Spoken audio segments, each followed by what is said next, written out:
Did you hear that, Lance? Did you hear that? No. You're quiet as a mouse. Well, we're talking about throat clearing, which always happens about the second that Lance opens the microphone. Hi, everybody. Welcome. Glad to have you along today. In a minute, we're going to get with the Sheriff of Hinds County, Tyree Jones. He's got a number of things to talk about, including the big building going up there. What do you think about that? Actually, what we'll talk about is other stuff later on. We're not going to talk about the new proposed amphitheater. We're not going to talk about that right now. And something on a fascinating note is we'll talk later about a dire wolf. You know what a dire wolf is?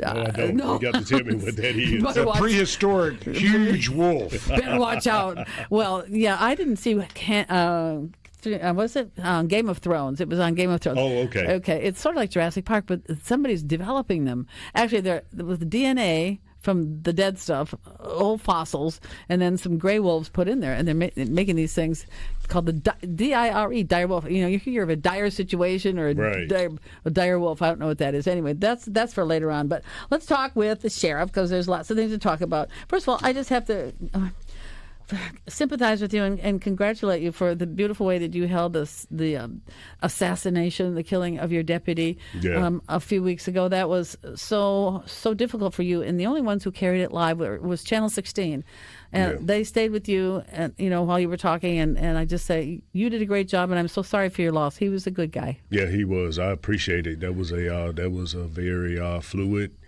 night, the sequence of events. The weather was bad, also, so it was quite the challenging moment. But we had plenty of support from statewide. Yeah. I had sheriffs from other counties that actually drove up during the process of that and actually stood by my side and the side of my department. So throughout that whole week, honoring him, his life, his family, and his legacy, it still seems surreal at times, but we will continue to honor him. As a matter of fact, we have an event coming up in the next couple of weeks for our award ceremony for the Sheriff's Office, where we will honor him and honor his family during our normal quarterly award ceremony. So that will be coming up. But again, thank you for your prayers, your support, and most of all, everybody's, everybody did. Right. And for the men and women of the Hinds County Sheriff's Office and law enforcement specifically. That Monday must have been brutal. Yes. For everybody, and especially for you, because that was your first time you ever confronted that, isn't it? That's right. And holding it together. I know what that's like when you're under pressure and you just say to yourself, don't lose it, while you're talking. Just don't lose it. That's right. You can lose it later on, but not then. That's right. The hard part. That's the hard part. Well, the happy part for you all is that big, beautiful building that's got vertical construction. Yes. I don't see any pictures of that yet, but maybe you can send me some. I just didn't want to put them up while you guys were conversing, but I got some beauties up there now. Talk about the new jails. What we're talking about. The pictures that I found online didn't have vertical construction. First of all, tell me about I'm so curious to know about the foundation. Is it a slab or what is it? Well, I'm not the engineer of the. Well, I know that because I built a house one time. You got to put that slab down. Your soil. I do understand that there are different measurements that they had to take, regarding the foundation of the facility, and I think some of that consisted going in the ground, and laying. Getting rid of yazoo clay, maybe, yes. And dig it out and put good stuff in. There you go, in order to go vertical. But we are going vertical at this time. The jail is fully under construction. Oh, yeah. And we're looking forward to the completion of the project when that happens. Well, I'm sure you've seen, and you watch the houses under construction. This is like a big house. Really is the big house under construction. But, they do that. And then they put these pipes in. Those are all your plumbing pipes that, that you'll start off with. That's right. And then you go from there. That's right. The only picture I've seen of it was it was a gray-looking thing, and the building looks sort of like a rectangle on an angle. Maybe you all could get a better picture of the what it looks like. And I'm really just so curious about that one because I saw Sheriff Malcolm McMillan had me come down and see the new jail. Right. It was built years ago. Right. And I think we went up into a pod And I think I looked out, and saw that stuff and walked through the big hall, but I didn't know there was anything wrong with it. What would I know? Well, what did most people know about that one? But, looking forward to watching it grow. That's right. We'd love to see pictures of it as it grows. I bet you're just, I'll continue to go down and you take go pictures often, and take videos, which I've done in the past and posted it on our social media pages to show some of the progress that's underway. Of course, the water tower project and the infrastructure, all of that was completed back mid last year. And once the financing was complete, then they started going actually into the ground and going vertical. So, again, that's where we are now. So you're going to have your own water tower. You don't have to worry about there'll never be a water problem there. That's right. So the water tower project was the state actually helped fund part of the water tower project. So if you're driving down I-20, you see a big gray water tower that's been erected there. That is for our jail as well as the Henley Young Patton Youth Detention Center. You're going to paint it with Hinds County? Yes, already up. It has a Hinds County emblem on it and everything, yes. Oh, that's exciting. Yes. What street? Is it down Tyree Road? No, it's McDowell. You know where the Canon dealership right there by the Pilot service station? That must be way south. No, it's not. It's right off the interstate. Really? I tell you what. Oh, yes. You know where UPS and all of that is. That's where it's located. By McDowell Road. Boy, when I did traffic, McDowell Road and I-55 constantly. Yeah. They had. Oh, that's where you are. Yeah. So we're actually right behind that car dealership. Yes. And that's where part of the entrance in that would be. And if you go on around the curve, going back towards UPS, there's a driveway on that side also. Not far from the former Hotel O.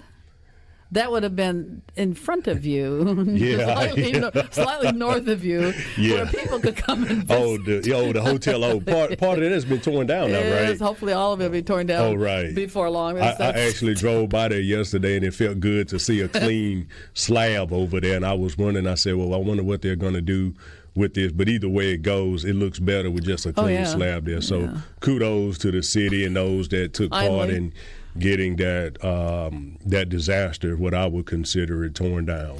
So what's the best way to get to the jail? You take McDowell Road exit? You take McDowell Road exit from 20. Once you take McDowell Road exit, you go back, I guess that would be south. And if you're heading down toward Byram, a little bit south. Yeah, but a little south of I-20 anyway. Or you can take McDowell Road, or you can take Gallatin. Yes, okay, Gallatin. Go past those places. I don't know if they're still there. Those bars that are still there. Yeah. So actually, you remember what was it? Pops Around the Corner. Yes. So it's directly across from where Pops Around the Corner used to be.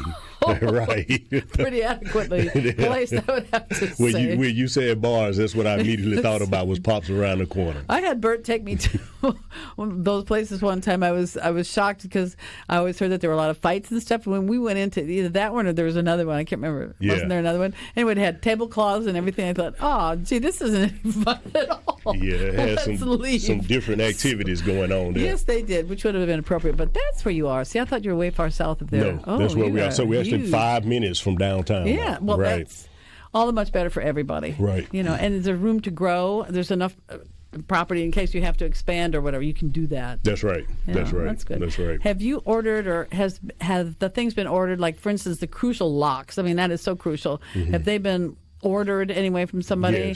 Yes. So the jail has been designed by a very professional architecture company, which is CDFL. They are locally here in Jackson. Benchmark Construction is the general contractor.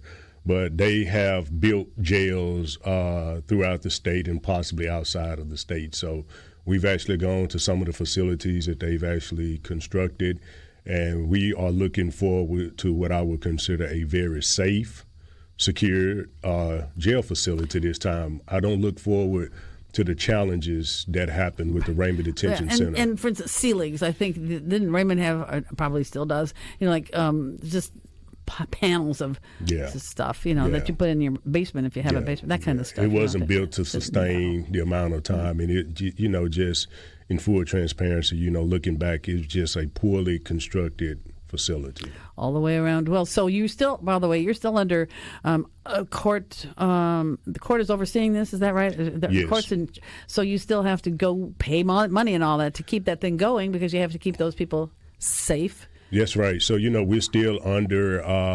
it's not a consent decree. Well, the consent decree was terminated. We're under injunction. Of course, some things were appealed to Fifth Circuit. Fifth Circuit ruled in favor of the courts, but they did provide some stipulations during their ruling also. So the receivership is still possible, imminent within the foreseeable future, I guess I would say. But it's just for the Raymond Detention Center. It will include the construction of the new jail, the work center, or any of other detention operations. And that doesn't interfere in any way with, I should say, right there, detention operations. I mean, they don't have anything to do with how you do your work, how you go about things. I mean, that's strictly right. It'll be that's not their business. Strictly the Raymond Detention Center. And it would structure. Not the structure, part of the staffing, but it would not include anything regarding our law enforcement operations, and anything outside the walls of that facility is not included in that at all. By the way, folks, if you'd like to get a hold of Sheriff Tyree Jones of Hinds County, 888-808-8637. You can text him at 601-879-4395. That's 601-879-4395. Or you can watch us, supertalk.fm/Mary. And I don't have my thing up to tell the pictures, but Lance has got pictures of the construction. Yeah, I was rotating them around. Okay. Now you're up, but I'm going to put them back again. I'm going to rotate them through as we go. Yeah, rotate them through so people can look, even though it's mostly a lot of empty land or, of where they've started in it, So anyway, you were telling me that you had a town hall last time. I'm interested in that. And I remember when you talked about the night of the deputy or sometime around in there that it's all about teaching people. Right. Right. And getting in touch with people. And sometimes I wish you all get in touch with the perps. Those are the ones who need to know stuff. They need to know how to act and how not to act. But, if it starts at home, parents, whatever, grandparents. Mm-hmm. Yeah. So what are you doing with the, you had a town hall, but then you've had the Citizens Advisory. What is that? Right. Citizens Advisory Academy. We did the town hall, started earlier this year. We went throughout the county. We went to Bolton, Edwards, Utica, Tyree, and Raymond. And what we did, we provided town hall where citizens can come and provide information to us, and we can interact with them and listen to whatever their questions or concerns were. So we were very successful with our town hall tours, what I would call it. What do they want to see from you? Well, some of the main things is about the presence of law enforcement in the rural areas, where you may not get or have as many calls for service, but people still want to feel like there's a deputy in their area patrolling, and that if they do need us to respond, then we will respond. And one more thing, that also included Tyree. Mm-hmm. I didn't want to leave Tyree out. So these are the areas that we went to. We talked about the jail. We provided information on mental health resources, other resources, how to reach the sheriff's office. If you need something outside of the sheriff's office, how to reach these respective agencies or divisions also. So this is some of the information that we provided. And on last night, we started our second annual Sheriff Citizens Academy. Yeah, what do they do? What is that? Right. So we have dozens of citizens that signed up to embark on this journey last night. They will go through a week of educational tools. They will have presenters from the sheriff's office. They have presenters from state agencies, federal law enforcement agencies, and other judges, the district attorney's office, the public defender's office. So they'll have an overview of how the criminal justice system works, within Hinds County. On Saturday, they'll actually get a firearm safety course on the range, and they'll be able to go down range actually be able to fire a weapon safely at targets that we'll provide to them. They'll have a ride along with deputies. So yes, that's a great idea too. Yeah. So they can see. I've never done that. I've never had the opportunity to do a ride along, but I would like to. Well, feel free. We'll make sure we get you signed up. I'm ready to give you a ride along. And you're ready to go, Lance. I'm ready. I love riding with JPD. Yeah. See, I've never had. I'm wanting to ride with the sheriff's office too. Yeah. So riding with us is somewhat a little bit different because you have so much ground out there to cover. Hinds County is huge with over 850 square miles. Wow. And, every time I ride out in the county, I see parts of Hinds County I didn't even know it existed. Wow. But you're still within the boundaries of Hinds County. Wow. So it's a lot out there. That county line area up there as you're going toward Clinton, northern Hinds County, some of the prettiest land, it rural, is. pastoral, beautiful hardwoods. What road are you talking about? Yeah, what is that? It's the one that takes you to Edwards. Or Highway 80? No, it's the back road. It's the back road. 17 or something like that. What is it? I can't remember. So part of it is 22 that'll take you back from 49 back over towards the Edwards area. That's like if you're going 49 going towards Flora, you can actually cut back across, and that'll take you back over to the Edwards area also. And up north of Clinton, you can back way into Clinton. That's beautiful but too. it is absolutely breathtaking, beautiful out there. I go that way a lot going over to Issaquah County just to get the scenery in. Yeah, sort of settle your head down and look at nice, pretty things. That's right. That's nice. Well, how are you doing with staffing? Because 850 square miles, you said. Yeah. How much? You do have enough staffing to be able to sift through all that? We're doing okay with staffing. I will say that we are able to recruit. Just recently, we made some key hires to cover some areas that we needed to cover. But staffing for us is a continuous challenge, just like it is for all of law enforcement. And I will say this, and I will express my feelings about this also. Something that has happened recently with the state that I believe that will probably make it more difficult to hire is the new 35-year retirement system that has been proposed by the state. We feel like that's going to challenge law enforcement as probably as well as school teachers and others that are in the state retirement system. So that's something we weren't looking forward to, but of course, that's a new one. I hadn't heard that. Do you have to go now, or can you sing for another segment? No, let's hang for another segment. Okay, very good, because I want to hear about that one. 35-year retirement, that's a new one. I mean, it's all about taxes these days and state income tax. But all right. Well, Sheriff Tyree Jones will be with us on the other side of the break. You're on Mary Wieden You. Stay right where you are. Well, I found.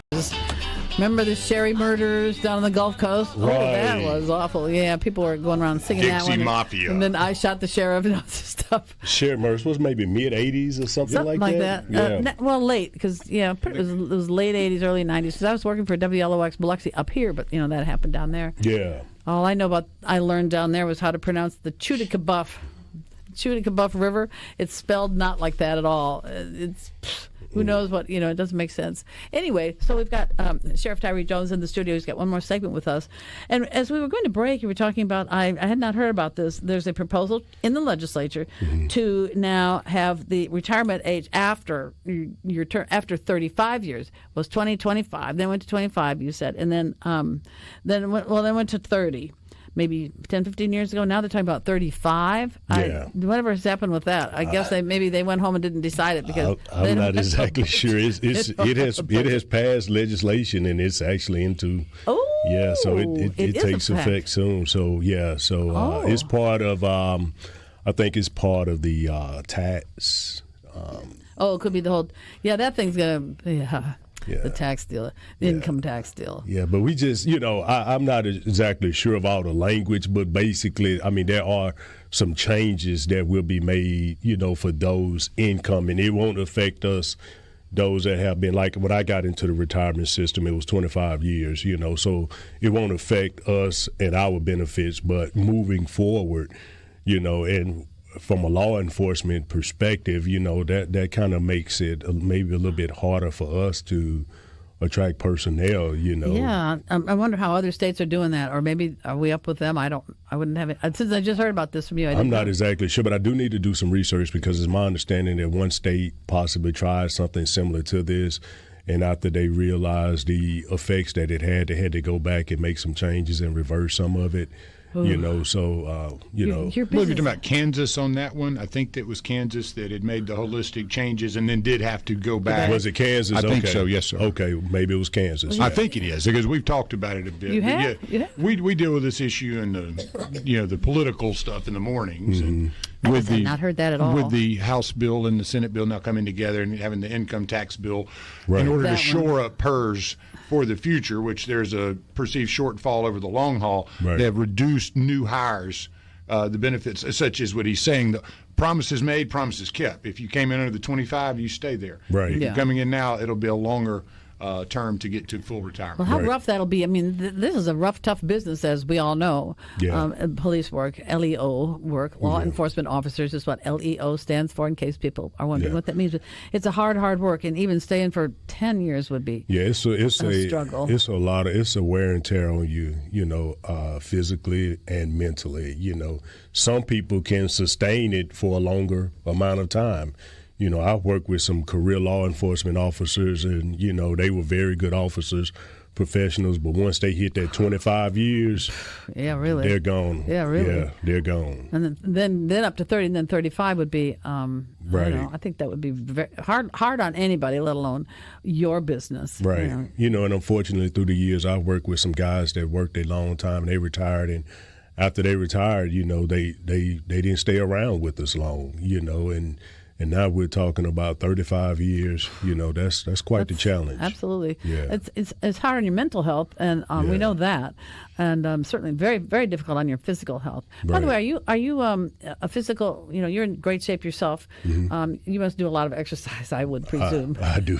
I've been exercising for years. I had this conversation recently with Sherry Jones and I on the radio station. I Yes. talked about how I used to run. I used to travel and run half marathons throughout different states. But, as I've gotten older, the wear and tear on your back and your knees. But I have a Peloton bike that I am a big fan of. Oh, cool. And I just do enough to sustain, staying in shape, and being able to do something outside of what I do. Can you do like 10 miles a day on your Peloton? Oh yeah, I can do That's sometimes I can do up to 20 to 30 miles. It just depends on which ride I select. So, but that's a lot better sitting on a bike pedaling Yes. and have some good music than being out on the slab running 10 to 15 miles. Especially at my age and my figure, my stature. That's a lot. And it takes a lot of time to It run. does. I used to be an avid. Are you still a runner? I don't get as much time to do it because if you're going to run 8 to 15 miles, that's Yeah. a lot of. Now on a bike, you can cruise through that in no right, time. Right. And if right. I can't ice skate anymore because I killed my hips ice skating. But on my bike, I like to bike ride. That's fine. Right. I worry about running and never appealed to me because worried about my knees for 7. I don't know why a kid would worry about their knees, but that's the thing to worry about. Well, my way of saying to you, are you or do you suggest or do you demand or do you require that your people stay fit and trim? We suggest it. We don't have anything in place to mandate it, but we highly suggest it, throughout our department and throughout the law enforcement community as a whole. If you go outside the state of Mississippi to some of these other agencies, they actually provide incentives to those that decide to take their or prioritize their physical condition. They may give a PT test every quarter or semi-annual or whatever, and if you do good on your PT test, you would get paid an incentive bonus. because it cuts down on the liabilities also. Absolutely, Yeah. absolutely. I would think that most LEO or organizations would have something where that would be stress because nothing's worse than, and we've all seen people on TV, and members of whether police communities with stomachs bigger than houses. It's terrible. I've always thought, though, that would be a great way for bonusing out law enforcement is A, to stay in shape, B, Right. getting more education, Right. and C, having performance reviews come in at certain levels or higher. That it would be awesome to have money available for law enforcement officers that exceed Right. the baseline expectations, and I know those things just aren't there. But Right. I think it would help in the long run yeah. recruit officers and bonus them out with some. It's kind of, your company did good, you got a dividend. Especially Right. if they got to go 35 years. Ooh, that's a Right. In some departments outside, they provide educational incentives too, based on your education, your college education, your college degrees, and all of that. So it just depends, But when we talk about mental health and we talk about physical health, believe it or not, your your physical health will actually help with your decision making when you're in the field also, because sometimes you may be able to physically handle a situation versus having to resort to a secondary weapon. I'm not saying if somebody point a gun at you that you decide to hit them. No, if somebody point a gun at you, you're supposed to take action according to that. But what I'm saying is sometimes, in this field, you may have to engage or encounter someone, and it may have to do it physically. So that's why your physical health matters. Absolutely. Absolutely. You may have to run after somebody. Yeah. That's a good one. Chase, absolute chase. Not an easy thing when you. Very much so. Yeah. Well, say, how's the drug fight going in Hinds County? We hear it's fentanyl, and that's fentanyl, not fentanyl. There's no O in fentanyl. Mm-hmm. But anyway, how is the drug fight going there? And there's other god awful drugs. And I wish I could remember the one that was the worst one. It's an animal anesthesia. That people ketamine. No, xylazine. That's it. Xylazine. Mm-hmm. Has a nickname. It might be Trank. Trank, T-R-A-N-Q. It's terrible. Yeah. People like there was a story in the New York Times a couple of years ago. People with amputations because of that. Mm-hmm. It'll eat your body. Still, shooting up with that stuff. Yeah, I'm not exact. I don't think we're not too much impacted or affected. But of course, fentanyl is always a concern. Your meth and meth is still a concern. You crack cocaine. You have heroin. All of that's still in existence. And still out there. Heroin is supposedly cheaper than marijuana. I don't know. I don't have any idea. And if somebody gave it to me, I wouldn't know what it is. But marijuana, I would know that because it has a certain odor to it. Right. But all that. But it seems like almost passe. But now marijuana though is pretty diabolical these days because apparently it's gotten very strong. And you can. You can knock yourself out very easily, and so you have that to fight off, right? Do you have a good interdiction group? Yeah, we have a good group. We have a good team, and not only that, we work with our state and federal agencies. Also, I have deputies on federal task forces. That are deputized as federal task force agencies. They specifically work certain narcotics cases. We have some that work gun cases. We have some that are assigned to the FBI, street crimes. We have one that actually works on a joint terrorism task force also. So they don't just have jurisdiction here. As a task force agency, task force agent, they have jurisdiction on their investigations outside the walls of Hinds County, outside the walls of the state of Mississippi also. Who seems good in drug interdiction, maybe just because they publicize it, is Rankin County. There seems to be an awful lot of people nabbed in Rankin County. I don't know if they're heading east or heading west. But as long as my boy John and his Fox is over in Rankin County, he's getting them in Rankin County before they get to Hinds County. Yeah, well, good. Yes, Keep it up. By the way, I saw in the pictures of the jail that I found yesterday, I saw a dog, a police dog. It looked like a lab, and I've got it. Did you happen to use that one, Lance? Is it in there? I don't know if we can see it. It's up right now. Yeah, so he looks like he's got a short tail though, unless he's got it wrapped around himself, wagging it. He wagged it away. But anyway, how many dogs do you have? Canines right now we have two canines operating. We just recently retired one of our canines, and within the last couple of years, we've actually retired two. But we've been able to purchase more. The last one that we have he's a tracking dog and a narcotics detection. What is he? Canine also. Is he a lab? Is he black? No, he's not a lab. He is a Malinois. Malinois, that's what it is. Malinois. Yeah, that Flowwood bloodhound is something that they've got over there. He is a dude, man. He'll catch him for you, too. I've seen that bloodhound, yes. Really? Yes. Really? Yes. Well, they are. The handler's like, man, he's drugged me through everything in Rankin County finding convicts. Yeah. Well, their noses are thousands of times better than ours. That's dogs. Right. For instance, if you're cooking a pot roast, if you walk into somebody's house, you say, "Oh, there's a pot roast. Isn't that nice?" A dog walks in the house and goes, "Meat, potatoes, carrots." They sing, they can everything else, little things like that. That's what their noses can do. Right. Well, hold on, Mary. Now, if it's a good pot roast, you smell it before you get in the house. Well, if it's a pot roast, you may smell it coming around the corner before you get in the house. So you can imagine what a dog I feel says. like Bugs Bunny whenever I smell a pot roast. It like lifts me and I levitate to it. Right. Well, I made a pot roast for some friends this weekend, and by golly, it's the best pot roast I ever made because I was at the grocery store Saturday evening, and all they had was this kind of nothing great in the meat department. Right. And so there were people in the meat department. I said, "Say, you got a good pot roast there?" And it turned out one of the guys I've known since for dirt. He came out with this fabulous fresh pot roast that was absolutely the best. We like stringy beef is what we're talking about here. Yeah, good stringy beef. That was there it. you go. Well, okay, we got to go now. All right. Well, thank you. Listen, good luck with the jail, and please keep us up to date on it. Really appreciate that. Be glad to come back and keep you all updated on the progress of it. Absolutely, do it. All right, we'll be back in just a couple of minutes.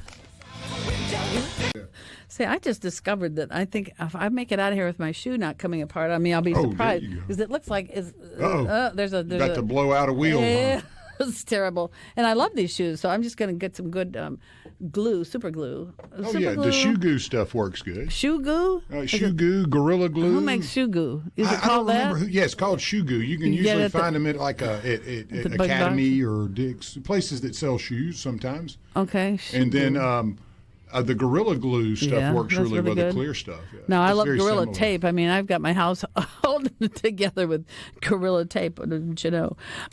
So just a couple things. First of all, I would have to say that there is the stock market is acting like Harbor Drive. Do you know that? You know exactly what I'm talking about. I didn't pay attention to it yesterday. I guess I'm one of those I'm going to sit it out and wait till it's over with because this whole tariff thing is going to be over with. And I did hear, by the way, that as far as cars are concerned, it probably wouldn't kick in for about another month or so. Tariffs on cars if you get a foreign car. So that's good news to know if you're in the car market. I was saying the other day I wouldn't buy one because of that, but at least before the tariffs kick in. So about another month. And then they also said that prices for clothing would probably not kick in till the fall. But by that time, it's going to be over with. I predict it's going to be over with. Yeah, so the stock market is like Harbor Drive. It's a roller coaster, up and down and up and down. Right now, it happens to be up. It's up 1,195, 1,196.7. It sounds like 1,199 points. It's zooming right on up there. It's at 39,172 and rising, but who knows how long that's going to be. Are y'all worried about this stuff, or are people upset about it, or what? I haven't talked to anybody who's like, "Oh, I'm so worried about those tariffs." I don't know. Most people are pretty worried about it from a long-term context of not knowing, the outcomes, not knowing. Uncertainty always creates worries, and that's more of where we are. That's where the stock market is. Yeah, they're very worried. Well, in the stock market, although it's not dominated by retail investors like us, the institutions are also people. People run them, and. When there's uncertainty, there's always going to be wild swings. Yep. This is pretty wild stuff. But I'll tell you one thing I can say with a great amount of certainty that Donald Trump is not going to be the cause of and oversee a recession. That's not in his game book. We're not going to have a recession. I hear these people, the opposite. Oh, it's the end of the world. What are we going to do? And I said, well, it's not the end of the world, and we will survive, and I think we'll survive well. We just have to hang in. It's like, okay, when you go to shoot a bow and arrow, right? Let's say you got, your little arrow right here, and you're ready to fire it off of your bow, right? Watch this. But what do you have to do to get it to go? You have to pull back on it like this, right? And then you release it. Ping, and then it goes like that. You know what I'm saying? Does that make sense? Here's the arrow, and you have to, you pull the thing way back, and then you let it go. I think that's what's going on around here. That's a very simplistic point of view, but that's what I think it is. Well, a lot of things when it comes to money always come back to how much you borrow. Yes. And you think about it from your house and how much you got to pay, your home and your household, and how much does that cost groceries. You? And if you're way above what your borrowing capacity is to pay it back, generally no one's going to give you a loan.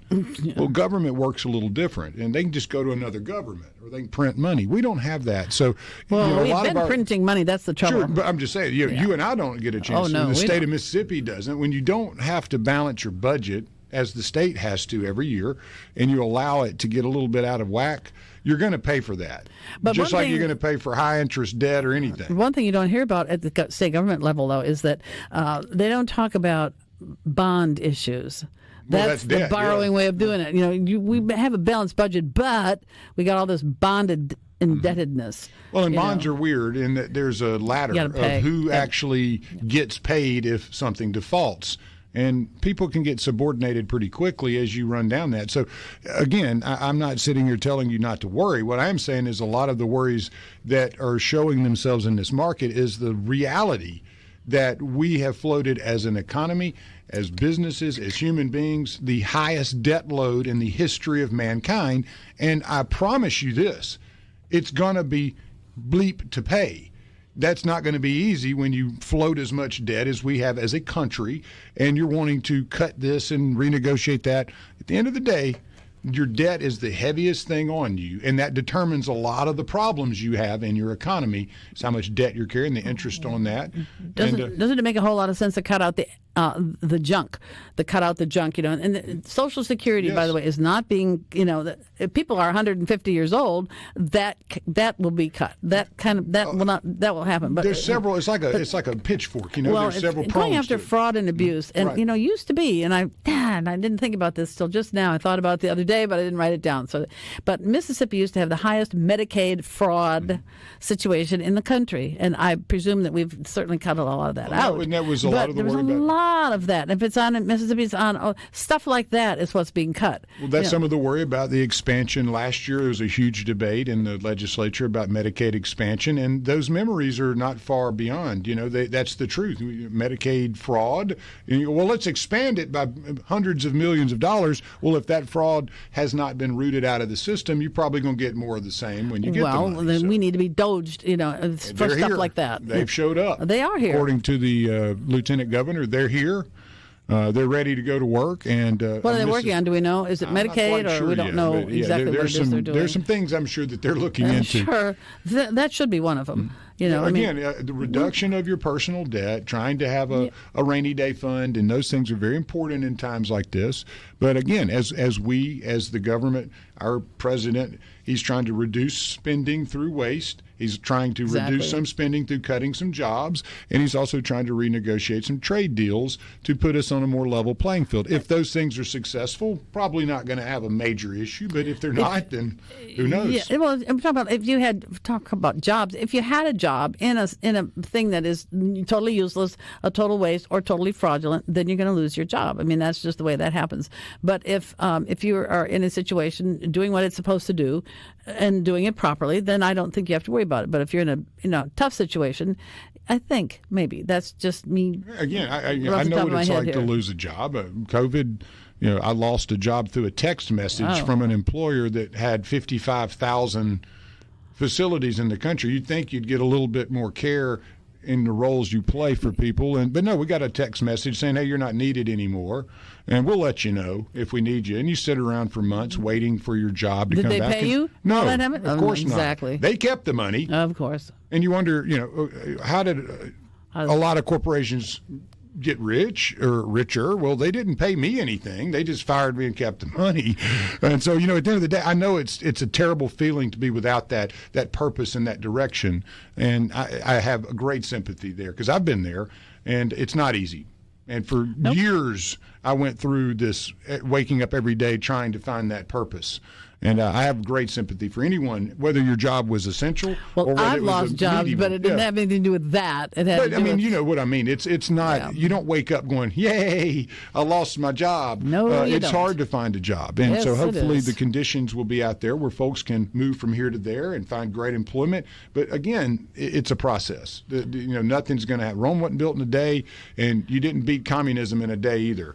Took a long time. I just, the negatives, the oppos, those people just go nuts. And I don't watch their programs. I can't watch it. I can't listen to it. I can't. It makes me want to just throw up, and hit my TV, and which is really pretty stupid, but don't do that. But, yeah, I mean, you're right. Though. But I don't. It's But frustrating. they are just when they're scaring people with this stuff. It's and intentional. You don't have to scare, of course. And and by the way, I was thinking about this morning on the way in. I was listening to you all for a while on the way in. But the demonstrators, I call them the rent-a-mob because they're bought and paid for. Come on, they don't just happen to be sitting around with good-looking signs made up for what are we going to do today? A lot of these folks don't even know what they're protesting. No, That's been proven. They don't even know what the signs they're holding mean. They can hold them upside down and probably couldn't read them. But it's I see George Soros as the leader of that band, and there he has his minions, whoever those people are. I don't know who those people are who support him. Faceless, nameless folks that all look a little alike. Bit of money, but he's a guy, and I remember years ago, and you'd have to dive deep into DuckDuckGo. You're not going to find it on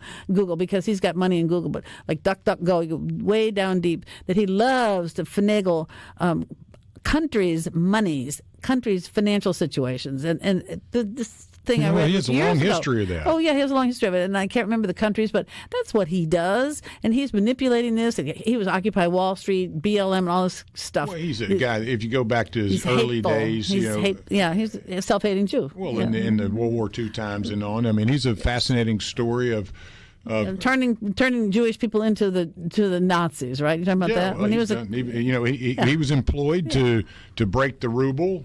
I mean, he's been used in ways that are very odd. If you think that he is just some rich guy that has a lot of money and he's decided to do these things on his own, I don't Somebody's agree with yanking that. his strings? Oh, yeah. Who's yanking his strings? I'm not going to say those Bank things on of air. England? I'm not doing that on air. Oh, Yeah. but because I've heard people say, "Oh, well, it's Bank of England and all this stuff." I don't know who's doing it, but no, I do, but I'm not saying it on air. Crap, who I know, but no, he's a bad guy and does bad things and loves it. He really loves all that kind of stuff. He's Darth Vader. He loves it. Well, I am your father, America. He's worse. Anyway, listen, we got Dr. Glenn Antizzo coming with us on Friday. That'll be interesting, right? We have a good weather week. Oh, boy, time to go pull some more weeds and stuff like that. Have a good one, everybody, and I'll see you on Friday. Thank you. Bye.